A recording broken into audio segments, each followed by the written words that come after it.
위대함은 초라함에서 시작된다라는 제목으로 하나님 말씀 증거하도록 하겠습니다. 고통당하는 성도들이 있습니다. 근데 공통된 느낌은 막막하다라는 표현이었습니다.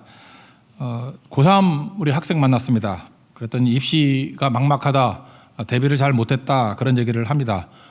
진짜 막막해하는 표정이었습니다. 또 결혼을 앞둔 어떤 형제였는데 제대로 준비하려고 그 남은 돈 갖고 코인 투자를 했답니다. 근데 큰 손해를 봤답니다. 진짜 막막해 하더라고요. 얼마나 막막한지 저한테 빌려달라 그러더라고요. 그리고 힘들게 집을 산 어떤 신혼 부부 있습니다. 근데 금리가 올라간다는 소문이 들리는데 뭐 당장은 어렵지 않은데 진짜 그렇게 되면 어떡하나라고 막막한 표정을 지은 것을 봤습니다. 은퇴를 이미 했습니다. 앞둔 사람인데 제 또래들 보니까 일반 사회에서는 은퇴가 되게 빠른 것 같습니다. 자녀 교육을 위해서 투자 다 했는데 지금 집도 제대로 마련해 두지 못했다. 이제 노후에 어떻게 살아야 되냐, 막막하다, 뭐 그런 말을 들은 적이 있습니다. 다 공통점이 무엇입니까? 막막함, 이게 두려움이거든요. 두려움에 대한 또 다른 얼굴이 막막함. 그래서 두렵다란 뜻입니다. 막을 길이 없다, 할 수 있는 것이 없다, 무력함을 느낀다, 두렵다, 막막하다. 그게 우리 많은 사람들의 생각인 것 같습니다.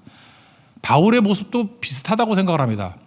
지금 사도 바울이 2차 전도 여행이잖아요. 그런데 2차 전도 여행은 되게 힘들었던 것 같습니다.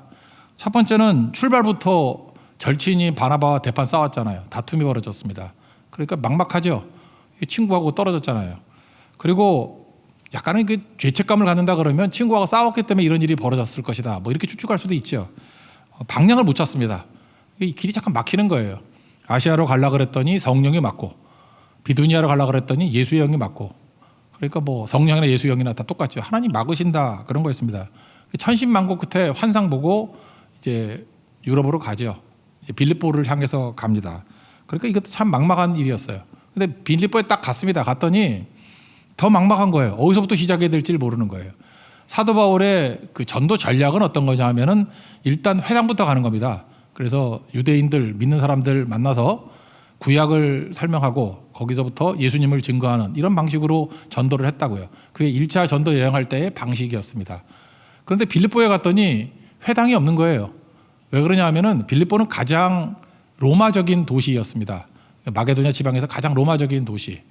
그 로마에서 글라우디우스 황제라고 있었습니다. 그래서 로마에서 유태인들을 다 추방해 버렸어요. 그런데 가장 로마적인 도시인 빌립보도 똑같은 정책을 폈습니다. 유대인들을 다 쫓아내 버렸어요. 그래서 유대인 남자 10명이 있으면 회당이 있는데 회당조차 없는 곳이 빌립보였습니다. 그러니까 이제까지 자기 전략에 디딤이 되는 것이 회당이었는데 회당도 없어요. 막막하죠. 뭐부터 시작해야 될지. 그런 모습이었다라는 것입니다. 오늘도 예배드리는 성도 가운데 이 막막하다라고 느끼는 분들이 있죠. 너무 답답하다. 뭐부터 시작해야 될지 모르겠다. 손에 잡히는 게 없다. 어떤 실마리를 찾을 수가 없다. 돌파구를 찾을 수가 없다. 그게 막막함, 두려움이거든요. 그 상황이 지금 바울이 접한 상황과 비슷하다, 이렇게 생각을 합니다. 그 배경이 되는 게 11절과 12절입니다. 다 같이 읽겠습니다. 시작. 우리가 드로아에서 배를 떠나 사모드라게로 직행하여 이튿날 네아폴리로 가고 거기서 빌립보에 이르니 이는 마게도냐 지방의 첫 성이요 또 로마의 식민지라. 이 성에서 수일을 유하다가, 수일을 유했다, 막막함으로 헤매고 있었다, 뭐 그런 뜻이라고 생각을 합니다. 오늘 메시지 핵심인데 막막함의 돌파구가 뭐냐는 거예요. 우리 막막하면 뭐부터 할지 모르는 게 막막함 아닙니까? 그럴 때는 무조건 해답 찾지 말고 기도로부터 시작하라는 거예요. 그러니까 막막함의 돌파구는 기도다. 이게 핵심이라는 것입니다. 성경은 우리에게 어떤 영적 처방을 알려줍니다. 문제를 제시함과 동시에 답까지 알려주는 거예요. 그냥 막막함이 있으면 주저앉지 말고 헤매지 말고 기도부터 시작하라. 막막함의 돌파구는 기도다. 기도다. 이게 정답이다. 이게 살 길이다. 이걸 우리에게 말해주고 있다는 것입니다. 여러분 당장 기도부터 시작하십시오. 기도라는 건 답을 알고 하는 게 아니에요. 그냥 기도 시작하면 막막함에서 벗어날 수 있는 단서를 찾을 수 있다는 것입니다. 그래서 기도하기 시작했다는 거예요. 13절 다 같이 읽겠습니다. 시작. 안식일에 우리가 기도할 곳이 있을까요? 분박 강가에 나가 거기 앉아서 모인 여자들에게 말하는데, 기도부터 시작하니까 어떤 일이 벌어져요? 만남도 이루어지잖아요. 그 여자들 몇 명을 만나서 드디어 사역의 실마리가 풀리기 시작하더라는 것입니다. 여러분 우리가 막막할 때 기도하면요, 백지 상태에서부터 하나님께서 이렇게 그림을 그려주신다니까요. 방향을 잡아주신다니까요. 좀 막막한 거니까 생각나는 게 종교개혁가 마틴 루터가 생각납니다. 마틴 루터는요, 좀 기질상 우울질에 가까웠습니다. 그 우울질인 사람들은요, 무슨 일을 할 때 쉽게 못합니다.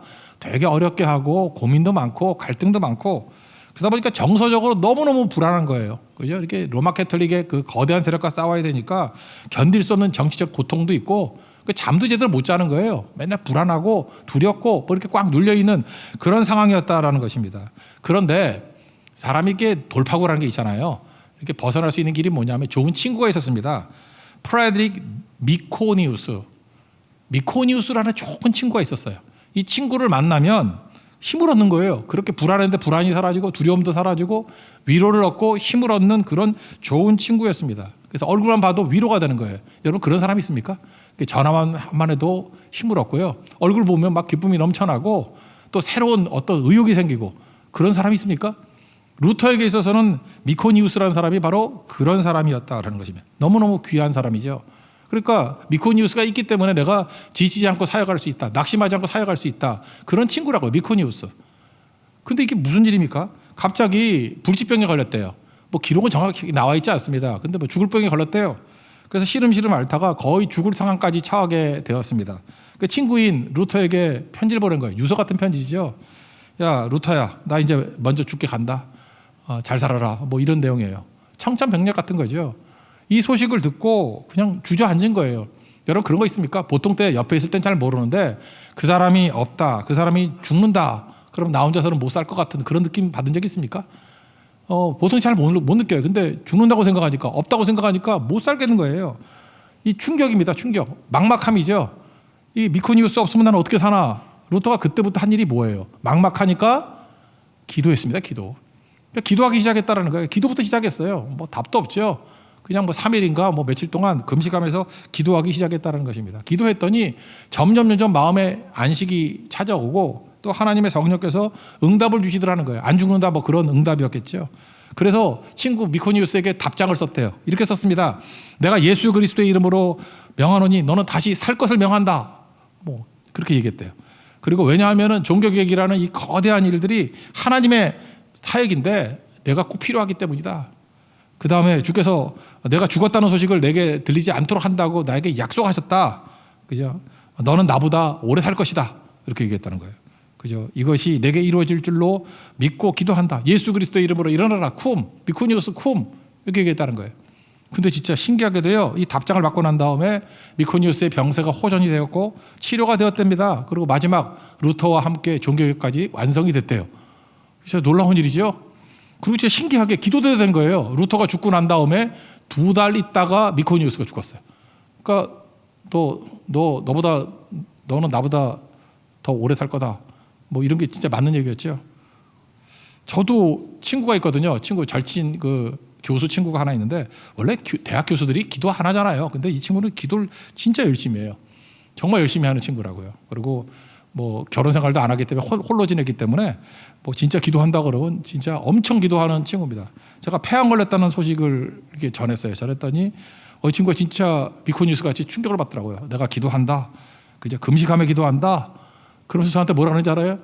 너는 나보다 오래 살 것이다. 그러더라고요. 얼마나 위로가 되는지 제가 그 얘기를 듣자마자 홍삼보를 했습니다. 오래 살라고. 그 친구 건강약 나도 오래 사니까. 하여튼 그런 거더라고요. 그죠? 비슷한 일들이 벌어지게 되더라고요. 그러니까 미코니우스 같은 거 이런 게 참 중요한 거죠. 여러분들도 이게 건강한 사람이 누구한테 그래요. 너는 나보다 오래 살 것이다. 그럼 여러분 잘 돌봐줄 겁니다. 그죠?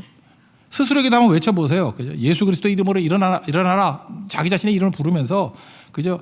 부활에게 명한다. 네 속에 들어가라. 생명에게 명한다. 네 속에 들어가라. 그럼 마른 뼈가 살아나듯이 살아나게 될 것이죠. 그러니까 막막함 가운데 할 일이 뭐예요? 기도하면 힘이 생깁니다. 기도하면 하나님께서 길을 열어주시고 기도하면 기적이 나타납니다. 그러니까 막막함의 돌파구는 기도다. 사도 바울 보세요. 뭐 바울조차도 막막하니까 기도부터 시작했는데 상상도 못했던 일들이 막 벌어지잖아요. 루터도 막막했잖아요. 기도했더니 하나님께서 길 열어주시잖아요. 이게 되게 중요한 거죠. 이런 거 붙들고 일어서는 하나님의 종 되길 바랍니다. 지금 우리 기도의 자리를 떠난 분들 많이 있죠. 이제 9월달 시작됐는데 다시 새벽에 기도의 자리로 찾아오시고요. 돌아오시고 다시 기도 시작하십시오. 그 막막했던 모든 것들이 돌파되는 은혜의 역사가 나타나게 될 것입니다. 그럼 기도하면 구체적으로 어떤 일이 벌어지느냐? 길이 열린다는 거예요. 우리 찬양도 있죠. 누구도 본 적이 없는 뭐 새로운 일이 이런 찬양이 있죠. 거기 이사야서의 표현에 그대로 인용했잖아요. 광야에 길을 만드시고 사막에 강을 만드신다고. 그러니까 길이 열린다는 거 아닙니까? 그러니까 기도하면 무조건 길이 열려요. 그리고 특별히 제일 힘든 길이 마음의 길이잖아요. 마음의 길을 활짝 열어주신다라는 것입니다. 그러니까 할 일이 뭐예요? 기도부터 시작하는 거죠. 우리는 보통 그래요. 기도 결심만 해요. 이렇게 듣고 난 다음에 기도해야지. 그리고 기도에 대한 책 사보고 그다음에 또 노트에 써놓습니다. 기도의 인생을 살아야지. 그리고 피곤해서 자요. 그러면 안 되는 거잖아요. 그러니까 행동부터 해야죠. 행동부터. 그 옛날에 제가 그 뭐 청년들 대상할 때 많이 했던 이야기인데 그 지어낸 얘기 같기도 해요. 어떤 사람이 이렇게 작전기도 잘하는 사람이에요. 그래서 이 사람은 이제 오해를 해가지고 솔로몬의 1,000번제 그게 천마리 양을 드렸던 한 번의 제사인데 이걸 오해를 해가지고 1,000번 제사를 드리는 걸로 알고 있었어. 그래서 본인 생각에는 1,000일 동안 새벽 기도하면 된다라고 생각한 거예요. 그래서 계속 기도하는 거예요. 1,000일 동안. 3년 가까이 기도한 거죠. 1,000일 동안 기도. 근데 기도하는 거 좋은데 기도 내용이 좀 이상한 거예요. 복권에 당첨되게 해주십시오. 이런 거였어요. 좀 이상하죠. 기도 제목이 뭐 그의 나라와 그의 의 뭐 그런 것도 아니고 뭐 복권 당첨 그렇게 좀 이상하니까. 그래서 계속 끈질기게 기도하는 거예요. 성실을 가지고 기도하는 거예요. 그죠? 그랬더니 이제는 하나님이 좀 부담스러워진 거예요. 기도 내용은 이상한데 너무 기도하니까 부담스럽잖아요. 여러분들 이상한 기도 잠깐만 하나님도 부담스러워하십니다. 예. 하나님께서 결국은 그런 식으로 몇 차례 기도했더니 그러니까 1,000일씩 뭐 몇 번 했으니까 뭐 3,000일 기도했겠죠. 하나님이 응답하셨대요. 근데 응답이 내용이 이거예요. 야, 네가 기도 열심히 하는 거 참 좋다. 근데 이상한 제목으로 기도하니까 참 부담스럽다. 당첨 뭐 복권 당첨이 뭐냐? 그 다음에 하나님께서 마지막 하신 말씀이 그거래요. 그런데 부탁이 하나 있다. 복권 좀 사가면서 기도하면 안 되겠니? 그러더라는 거예요. 그게 되게 중요한 거죠. 우리가 그래요. 복권도 안 사면서 복권 당첨을 위해서 기도하는 경우가 있잖아요. 뭘 해야 될 거 아니에요. 예, 보세요. 기도하고 난 다음에 바울이 했던 일이 뭐예요? 기도처를 찾아 나가잖아요. 성경에 생각보다 많이 나오는 단어가 뭔지 아십니까? 가라예요. 가라. 가라. go. 가라. 뭐 세상을 향해. 가라. 어디로. 가라. 당장 가라. 마가복음 같은 되게 많이 나와요. 가라. 가라. 무슨 얘기입니까? 기도했으면 행동하라는 거죠. 그죠? 입 벌리고 뭐 감 떨어지게 기다리지 말고 가야 된다라는 거죠. 그러니까 가면 길이 열리는 거죠. 보세요. 홍해도 들어가니까 홍해가 갈라지고 지팡이 내미니까 홍해가 갈라지고 요단강도 들어가니까 요단강 갈라지잖아요. 여리고성도 도니까 여리고성 무너지잖아요. 가라. 그죠? 여러분들 당장 기도하시면 길이 열린다니까요. 결심만 하지 말고 다짐만 하지 말고 생각만 하지 말고 이 당장 하는 게 되게 중요하다는 거예요. 갔더니 어떤 일이 벌어집니까? 그 여자들 만났잖아요. 근데 그 여자가 어떤 여자였어요? 그 자주 옷감 장수라 그러죠. 자주 옷감 장수. 옛날에는요, 그 자주색 옷감이 되게 귀한 거였습니다. 옛날에 뭐 우리나라도 백의 민족 그러는데 염색법이 없어서 백의 민족이에요. 염색을 못 해가지고. 그래서 이 자주빛이라는 게 되게 영롱한 빛이기 때문에 그 비싼 값에 팔렸습니다. 이거 황제나 왕, 중국 같은 데는 그 황제 이런 사람들이 주로 많이 한 거고, 뭐 이 자주색이라는 게 퍼플이에요. 퍼플이라는 색이 그 기묘하잖아요. 이제 그런 옷감 장수였습니다. 그러니까 돈도 많이 벌었던 그런 여자라는 거예요. 그 여자 만나게 하고 더 중요한 건 뭐예요? 그 여자의 마음을 열어서 바울의 말을 듣게 했대요. 옛날 성경에 하면 청종하게 했다. 여러분 길이 열리는 것 중에 최고의 길이 무엇입니까? 마음의 길이죠. 마음 열기 힘들잖아요. 그런데 하나님께서 기도했더니 마음의 길을 활짝 열어줬다는 거예요. 그래서 다 믿고 온 가족이 주께 돌아오게 되었다. 그런 말씀입니다. 14절 다 같이 읽겠습니다. 시작. 두아디라시에 있는 자색 옷감 장소로서 하나님을 섬기는 루디아라 하는 한 여자가 말을 듣고 있을 때 주께서 그 마음을 열어 바울의 말을 따르게 하신지라. 여러분 마음을요 스스로 연 사람하고 하나님이 연 사람은 하늘과 땅 차이입니다. 스스로 연 사람은 뭐예요? 그 자기 결심 아니에요. 그 결단이라 그러죠. 근데 결단으로 연 사람들은 이건 항상 업앤다운이 너무 심하다고요. 요즘에는요 사람들이 멘탈이 되게 약해진 것 같습니다. 마음이 너무너무 약해가지고 그냥 아무것도 하는 일에 막 낙심하고 쓰러지고 그 종잡을 수가 없어요. 그 무슨 아이들 같아요. 그죠? 마음이 왜 이런지. 특별히 옛날에 뭐 여자분들이 뭐 사이클이 있어가지고 그런 일이 많다 그러는데 요즘 남자들도 마찬가지예요. 어떤 사람은 뭐 보면 정신을 못 차리겠어. 아침에는 뭐 죽겠다 그러다가 뭐 점심 때는 생각해보고 저녁에는 밥 먹자고 웃고 뭐가 맞는 거예요 지금. 그죠? 뭐 이게 업앤다운이 너무 심해가지고 정신을 못 차리고 그 다음에 뭐 이렇게 잠수도 오래 타고 그 자기 마음을 감당을 못하는 거예요. 자기 마음을 컨트롤을 못하는 거예요. 너무너무 멘탈이 약해가지고 그런 상황이었다는 것입니다. 그죠? 그런데 하나님이 마음을 열면요, 그 흔들림이 없습니다. 그래서 여러분들 하나님이 마음을 여는 그런 인생이 돼야 돼요. 고린도서 4장 4절을 보면은 우리 마음 가운데 혼미케 하는 영이 있대요. 마귀가 우리 마음을 뒤흔들기도 하고 이렇게 혼미하게 만들기도 한다는 거예요. 근데 복음의 광채가 비추지 못하게 하는 미혹해 하는 영이 있다고. 근데 기도하면요, 이 미혹해 하는 영이 박살이 나버립니다. 흔들리게 만드는 영이 박살이 나버려요. 그래서 마음이 굳건해지고요. 그 다음에 혼미케 하는 영이 사라지게 된다는 것입니다. 특별히 여러분 자신도 그래요. 오늘도 예배 드린 성도 가운데 이상한 예배만 드리면 졸음이 오고 잘 안 들려요. 그럴 때 시작부터 기도하세요. 하나님 이 혼미케 하는 영을 물리쳐 주시고 하나님께서 마음을 열어주십시오. 그럼 들려요. 들으면 믿음이 생기고요. 믿음이 생기면 역사하게 돼 있습니다. 그게 성도의 모습이라는 거예요. 우리 같이 사는 사람 가운데 뭐 남편이나 아내나 이렇게 뭐 강팍한 사람들 있지 않습니까? 이렇게 완악한 사람들 있지 않습니까? 그 미혹하는 영이 있기 때문에 그래요. 기도해 보라고요. 그리고 그 마음에 시온의 데가 활짝 열리게 된다고. 그래서 기도는 길을 여게 만드는 힘이 있다라는 것입니다. 이 부잣집 여인이죠. 이 자주 옷감 장수하는 루디아가 믿고 난 다음에 뭐 자기만 믿었겠어요? 그죠? 온 가족들 다 믿게 만들었겠죠. 그래서 가족들 믿게 만들고 종업원들도 있을 거 아니에요. 다 믿게 만들어서 사실은 이 루디아의 집이 빌립보 교회가 돼버렸습니다. 그러니까 우리 집에 유하라, 이거는 섬기겠다라는 뜻도 있지만 우리 집을 교회로 삼아 주십시오. 그래서 빌립보 교회가 루디아의 집이라니까요. 그러니까 놀라운 일들이 벌어진 거죠. 그리고 난 다음에 온 가족들이 다 믿게 되니까 그게 교회 처치 멤버가 돼버리고. 잘 보세요. 지금 막막했죠. 근데 기도했더니 길이 열리잖아요. 루디아 만나고 이거 아무것도 아닌 것 같이 보이는데 아니지요. 그 집이 교회가 돼버리고 그 가족과 종업원들이 최초의 교인들이 돼버리고 뭐 회당에서 시작했던 것보다 더 빠르죠. 늦은 것 같이 보이고 막막해 보이지만 하나님께서 시온의 들을 확 열어주니까 빌립보 교회가 이렇게 탄생되었다는 것입니다. 그리고 루디아는 시작부터 뭘 했어요? 우리 집에 유해에서 섬기는 것부터 시작했죠. 15절 한번 읽겠습니다. 시작. 그와 그 집이 다 세례를 받고 우리에게 청하여 이르되 만일 나를 주 믿는 자로 알거든 내 집에 들어와 유하라 하고 강건하여 머물게 하니라. 여기 보니까 뭐예요? 섬김의 전통이 있었죠. 바울에게 한번 물어보면 여러 교회들이 있는데 교회 중에서 어떤 교회를 제일 마음에 두고 계십니까? 그러면 제가 볼 땐 빌립보 교회예요. 빌립보 교회는 사도 바울과 제일 친했고 제일 사랑했던 교회였던 것 같습니다. 왜? 믿자마자 루디아 같이 이렇게 섬기는 전통이 있기 때문에. 여러분 고린도후서 요즘에 살피고 있지 않습니까? 그 아가야 지방, 잘 사는 지방이거든요. 거기 대표적인 교회가 고린도 교회인데 돈 많다고 똑똑하다고 잘난 척만 해. 근데 하나도 섬기는 게 없어. 거기 뭐라고 얘기해요? 야, 마게도냐 교회를 한번 본받아라. 그게 빌립보 교회거든요. 마게도에 있는 형제들, 마게도에 있는 사람들은 가난한 중에서도 헌금도 잘하고 잘 섬기고 내 필요할 때 그저 자기 몸 아끼지 않고 돕고 있다. 봐라, 니네 뭐냐? 뭐 그렇게 얘기하는 자랑거리로 나온다고요. 빌립보 교회가 그런 교회였다고요. 왜요? 루디아로부터 시작해서 섬김의 전통이 있었기 때문에. 각 교회마다 전통이 있습니다. 뭐 선교의 전통이 있는 교회, 기도의 전통이 있는 교회, 뭐 또 사랑의 전통이 있는 교회 그러는데 빌립보 교회는 이 섬김의 전통이 있었다라는 거예요. 그 여러분들 초창기에 뭘 할 때 잘하십시오. 충성스럽게 잘하십시오. 그게 교회의 전통이 된다는 거예요. 귀중한 유산이 될 수 있다라는 것입니다. 여기 잘 보세요. 막막할 때 기도했더니 사실은 그 어떤 것보다도 다 준비된 하나님이 루디아 한 사람을 통해서 모든 거 다 주시잖아요. 예배 장소, 교회부터 그죠? 교회 처치 멤버까지, 그다음 연계된 모든 일 이후에 자기를 후원해주고 섬길 수 있는 어떤 후원 교회까지도 다 만들어 주잖아요. 기도할 때 이런 일들이 벌어지게 된다는 것입니다. 여러분들 막막할 때 기도를 통해서 시온의 대로가 활짝활짝 열리는 하나님의 거룩한 종 되기를 축원합니다.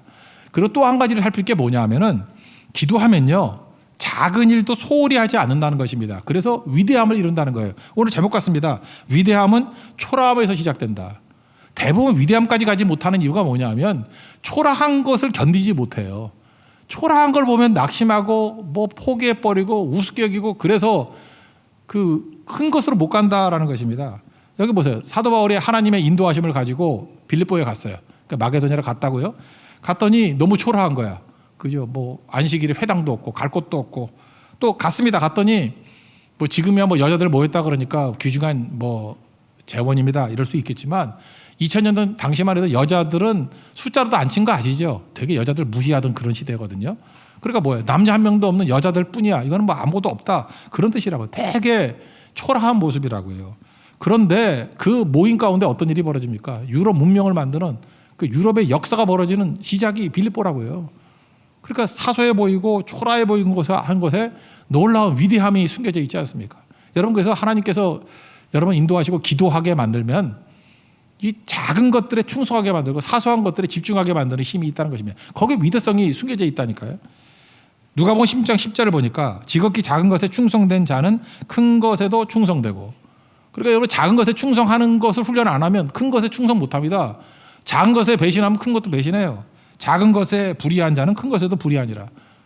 또 마태복음 25장 40절을 보니까 내 형제 중에 지극히 작은 자 하나에게 한 것이 곧 내게 한 것이니라. 무슨 뜻입니까? 위대함은 작은 것에 대한 충성과 작은 것에 대한 어떤 집중, 거기에서부터 나타나게 된다. 뭐 그런 거 아니겠습니까? 기도 없으면요, 이게 보나 마나요. 기도 없는 사람들 보면 눈에 볼 때는 잘해, 안 볼 때는 안 하고. 그래서 일치가 없어요. 인테그리티가 없어. 또 하나 뭔지 알아요? 초라한 것은 적당하게. 뭐 작다 그러면 우습게 여기고, 그죠? 뭐 크다 그러면 뭐 태도가 달라. 아, 뭐 이번에 뭐 큰 모임이에요. 그러면 막 준비 잘하고, 뭐 몇 명 한번 사소한 모임은 적당히 해버리고 준비도 없이. 그거 내가 볼 때 싹수가 노란 거죠. 그렇게 내가 절대로 성장 못한다는 것입니다. 그러니까 기도하는 사람은요, 작은 일이라도 소홀히 하지 않습니다. 작은 일에 충성하고, 그게 마음에 걸림이 되지 않아요. 충성당하는 거. 제가 생각해보니까 그래요. 제가 초창기 때 썼던 책들이 있는데 그중에 두 번째 책이 식어진 가슴에 불을 붙이라, 그게 말라기 책이고, 그다음에 무너진 성벽을 재건하라, 그게 세 번째 책인데 그게 느헤미야 책이에요. 내가 보니까 이거 언제 했던 거냐 생각해보니까 식어진 가슴에 불을 붙이라, 그 말라기 내용은요, 제가 초등부 교사들 모임 가질 때 10명도 안 됐어요. 뭐 한 5명? 거기 있는 사람들에게 집중해서 성경 연구하고 공부했던 내용들이에요.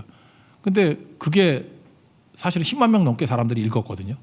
그죠? 5명, 뭐 내가 볼 때 한 7명? 그 정도 되는 사람에게 집중했을 때. 그때 제가 하나님께 제일 받은 축복 중에 하나가 뭐냐면 초창기 때 기도가 있었다고. 그러다 보니까 작은 것을 소홀히 아니하는 마음이 있었어요. 그죠? 어떻게 그런 마음이 있었는지 전우사 때. 그게 되게 중요한 거죠. 소홀히 하지 않았다고. 그리고 무너진 성벽을 재건하라, 이거 초등부 아이들 수련회 가서 했던 거예요. 4학년, 5학년, 6학년. 거기 가가지고 거의 외울 정도로 다 외우게 만들었거든. 그게 느헤미야서였는데 무너진 성벽을 재건하라. 그죠? 그때 그것이 사실은 또 뭐 10만 명 넘게 많은 사람들에게 그 은혜를 주고 능력을 끼칠 수 있는 어떤 계기가 돼버렸다고요. 사실 보면 작은 것을 소홀히 하지 않는 마음이었거든요.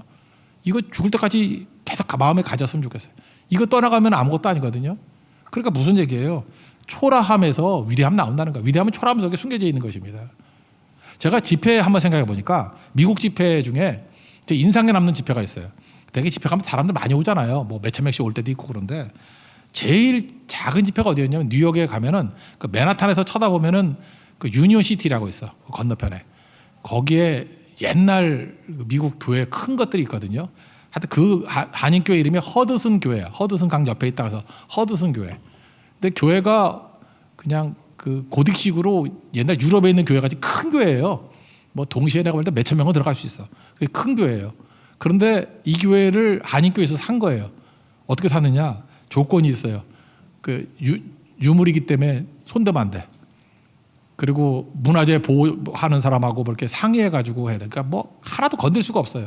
그러니까 미국 교회가 예산이 너무 많이 드니까 손을 떼고 팔아버린 거예요. 그런데 그 교회 교인은 20명이에요. 20명. 한인교회가 20명이에요. 근데 제가 집회 갔더니 뭐 보통 때는 뭐 많이 모일 때 25명도 모였다는데 20명 같더라고. 제가 놀래서 기절할 뻔했어요. 일단은 너무 유령같이 큰 교회. 유령이 나올 것 같은 큰 교회. 20명 앉아 있어요. 그리고 제가 열심히 해서 전도 좀 해보라고 막 그랬더니 마지막 날 한 40명쯤 왔나? 아, 그래도 뭐 너무 큰 교회 40명이니까 뭐 있으나 말아요. 근데 제가 왜 인상적이냐 하면은 그때 20명밖에 되지 않았는데 그 사람 가운데 제 사역에 있어서 평생, 그때 초창기 사역이었어요. 평생 사역에 도움이 됐던 사람들이 거기 다 있더라는 거예요. 그 중에 한 사람이 누구냐면 지금은 이제 서산 고향으로 내려가 있는데 우리 교회 정규룡 자매라고 있죠, 시북이. 거기 왔었대요. 나는 기억을 한다는데. 그때 날 처음 봤대요. 그러니까 결국 우리 교회도 나오고 그러지 않았어요? 그리고 또 한 사람이 누구였냐면 제가 우리 홍대석에 개척했을 때 같이 섬겼던 함집사님이라고 있어요. 그 가정이 그때 왔었대요. 나는 뭐 기억도 안 나는데. 또 하나 저한테 뉴욕에서 맨날 그 신발 보내주는 사람이 그 구두 디자이너. 그때 거기 왔었대. 그때 하나 쓰면 내가 어떡할 뻔했어요. 맨발로 다닐 뻔했잖아. 구두 계속 보내주고, 그죠? 지금 뭐 구두 너무 많아가지고 뭐 미치겠어요, 그죠? 그다음 또 하나 제가 뉴욕 갈 때마다 저렇게 가이드 해주고 잘 도와주고 있는 오누이가 있어요. 오빠가 있고 동생이 있고. 그 오누이가 거기 왔었대요. 제가 깜짝 놀란 거예요. 20명, 많아봐야 40명이었는데 거기에 지금 이 케이스만 해도 벌써 5명 아니에요. 그러니까 그 안에 그렇게 많은 동역자들, 제가 평생 동역하면서 많은 도움을 얻고 서로 섬길 수 있는 일들이 여기서 벌어질지 몰랐거든. 그 무슨 얘기예요? 제가 그때 하나님께 저에게 주신 마음이 뭐냐면 20명이 되었던 25명이 되었던 그죠? 이게 뭐 몇천 명이 되는 것 같이 집중해서 기도하고 하나님께서 은혜 주실 거야. 그런 마음 가지고 섬겼다고요. 그랬더니 그 안에서 사실은 이후의 사역에 많은 디딤이 되는 동역자들 만나게 되잖아요. 그러니까 뭐예요? 기도해야 됩니다. 기도하면요 절대 사소한 것들, 사소함이라는 얼굴로 오는 위대함을 저버리지 않아요. 여러분 예수님도 그랬잖아요. 예수님도 뭐 약자의 모습으로 온다며, 그죠? 소자의 모습으로 온다며요. 작은 자의 모습으로 온다며. 그러니까 우리가 거절하잖아요. 그러니까 예수님이랑 위대한 분을 거절하는 거 아니에요. 그러니까 여러분 모든 위대함은 사소함 속에 숨겨져 있다는 거. 함부로 하지 않는 여러분 그러한 종 되기를 바랍니다. 그러면 승리하게 된다라는 것입니다. 이제 사도 바울이 그랬던 것 같아요. 사도 바울이 사실은 그 기도하면서 여자를 만났을 때 이게 뭐 별거였겠나? 아니죠. 그 루디아를 통해서 놀라운 일들이 막 벌어지게 된 거죠. 특별히 루디아는 이 주석 같은 데 보면요. 남편을 아마 일찍 잃었던 것 같아요. 그래서 홀로 된 여자였다라고 이제 해석을 합니다. 홀로 된 여자니까 더 좋은 것이 있죠. 가정에 이렇게 매여 있으면은 마음껏 많이 못 뛸 수 있는 것도 있잖아요. 뭐 유리한 것도 많지만 참 하나님은 공평한 것 같아요. 땅의 것을 많이 누리면 영적인 것을 좀 덜 누리게 만들고 땅의 것을 누리지 못하면 영적인 것을 더 많이 누리게 만드는 것 같기도 해요. 사도 바울도 홀로 다녔잖아요. 그래서 많은 사역을 할 수 있었죠. 그래서 빌립보 교회는 루디아라는 홀로 된 여자를 통해 가지고 놀랍게 일을 했다고요. 하나님. 그러니까 하나님께서 어떻게 사용하실지 모르죠. 이런 은혜를 누려야죠. 초대 교부들을 보면요. 교부들이 굉장히 많이 있는데 그중에 책이 가장 많이 남아있는 책이 오리겐입니다. 오리겐이라는 교부가 있는데 이유가 뭐냐. 이 사람은 하나님 잘 섬기겠다가 스스로 고자가 된 사람이에요. 그러니까 여기에 감명받아가지고 추앙해가지고 모여든 여자들이 300명이에요. 그러니까 오리겐이 책을 하나 쓰잖아요. 옛날에 인쇄술이 없었잖아요. 뭐 구텐베르로 나올 때까지 얼마나 오래 걸렸습니까? 다 손으로 베껴 쓰는 건데 오리겐이 책 하나를 쓰면은 300명의 여자들이 다 베껴 쓰는 거예요.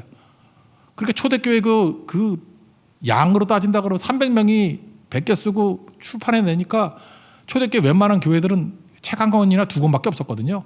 그거 서로 읽어주고 듣고 그랬던 시대에 300권씩 나오니까 온통 오리겐판이에요. 오리 여기 가도 오리판이 돼버렸다고. 그러니까 왜 이런 일이 벌어집니까? 홀로 돼 있으니까 책도 기록에 보면 2,000권 정도 썼대요. 그러니까 어마어마 2,000권을 300권씩 막 나왔으니 막 다 깔려버린 거죠. 그러니까 오리겐이 그런 역사가 벌어졌다는 거예요. 혹시 여러분들 뭐 외롭게 사시는 분, 홀로 사시는 분들이 있습니까? 제가 볼 때 더 충성할 수 있는 가능성이 있고 하나님께서 이걸 통해서 또 많은 일을 하신다는 것입니다. 이거 잘 볼 때 초라해 보이고 작아 보이잖아요. 아니에요. 하나님 나라에 있어서 더 크게 쓰임받는 거예요. 바울도 홀로 다녔잖아요. 그래서 하나님 앞에서 크게 쓰임받게 되더라는 것입니다. 그러면 여러분들 사소한 거 이렇게 무시하면 안 됩니다. 기도하면 하나님이 사소함을 통해서 초라함을 통해서 위대하게 만드신다는 거예요. 제가 이거 하니까 생각나는 분이 계시는데 한동대 김영길 총장님 2019년 소천하셨죠. 3년 됐네 벌써. 이분은요 원래 재료공학 석학입니다. 그러니까 재료공학으로 전 세계적으로 유명한 석학이세요. 근데 한동대 총장으로 오신다 그럴 때 저는 약간 좀 걱정을 했어요. 왜냐 이분은 행정과는 거리가 먼 분이에요. 그 사모님 되시는 김영애 사모님은 권사님이죠. 그분은 그렇게 말씀했어요. 이분이 얼마나 연구만 하고 나머지 행정이나 이 부분에 연약한지 양말도 짝을 제대로 못 신는 양반이래. 양말 신으면 항상 짝짝이래요. 그죠? 저는 그래도 양말은 맞추는데 제가 지난번에 한번 예배 나올 때 구두를 짝짝이로 신고 나온 적이 있어. 여러분 몰랐죠? 나는 신발 볼까봐 너무 걱정을 했는데 사모한테 욕 무지 먹고 그랬었는데 딱 한 번 그랬어요. 그죠? 물론 제가 30대 목사일 때는 그런 적이 있어요. 새벽기도 나올 때 너무 급하게 나와가지고 바지를 안 입고 나온 적이 있었어요. 그러니까 바지를 안 입을 때 반바지 입고 위에만 양복 입고 너무 급해가지고 그래서 중간에 와가지고 갈아입고 했던 적이 있었는데 하여튼 이 김영길 총장님도 좀 그런 분에 약했던 분인 것 같아요. 행정이 거의 뭐 안 되는 거 아니에요. 근데 총장을 어떻게 하십니까? 근데 이분이 기도하는 분이었다고요. 기도했더니 하나님께서 그 보여주시더라는 거예요. 나 못하는 부분들을 막 보여주시더라는 거예요. 그냥 초라해 보이는 것들을 보여주시더라는 거예요. 나 그분의 약한 부분인데 그래서 한동대학이요 우수대학 지정 여러 번 됐고요. 그러니까 또 제가 요번에 서울대 거 보니까 나오더라고요. 이분이 처음 시작했던 게 뭐냐면 1학년과 2학년 학과 구분 없이 뽑는 거예요. 한동대에서 처음 시작했거든. 이 아이디어 기도할 때 하나님이 알려주시더라는 거예요. 작은 것 같이 보이지만 되게 큰 거죠. 여러분 신문 같은 거 찾아보세요. 2022년 서울대 입학 공고문에 이렇게 나왔어요. 이제는 학과 구분 없이 뽑는다. 뭐 금년인지 내년인지 모르겠어요. 학과 구분 없이 서울대 뽑는데요. 그러니까 통째로 뽑아버린대요. 융합형 인재로 뽑는다. 저는 이 얘기를 들을 때 누구 생각나는지 알아요? 김명길 총장님 생각났어요. 이거 한동대에서 20년 전에 했던 일인데. 그죠? 잘 보세요. 이게 위대함이 이 초라함, 사소함 거기서 나오잖아요. 기도할 때 하나님께서 아이디어 주시고 그런다고요. 여기 혹시 사업하시거나 뭐 연구하시거나 뭐 논문 쓰시거나 그런 분들이 있습니까? 여러분 쥐어짠다고 나오는 거 아니에요. 기도해 보십시오. 기도해 보면 하나님께서 아무것도 아닌 단서를 가지고 위대함을 끌어내신다고요. 아이디어를 주신다고요. 어떤 답을 주신다는 거예요. 내 힘 갖고 뛰면 안 되고요. 하나님 주신 영감 가지고 뛰어야 된다고요. 그죠? 그래서 그런 얘기 있잖아요. 할머니와 크리스찬은 영감이 필요하다고. 여러분 꼭 영감을 얻으십시오. 영감을. 예. 할머니 다 되잖아요. 그죠? 할머니와 크리스찬은 영감이 필요하다고. 이 영감이 기도할 때 우리에게 임하게 된다는 거. 기도는 힘입니다. 그 능력으로 쓰임받는 하나님의 거룩한 종 되기를 축원합니다. 자리에서 일어나겠습니다. 누구도 본 적이 없는 찬양이겠습니다.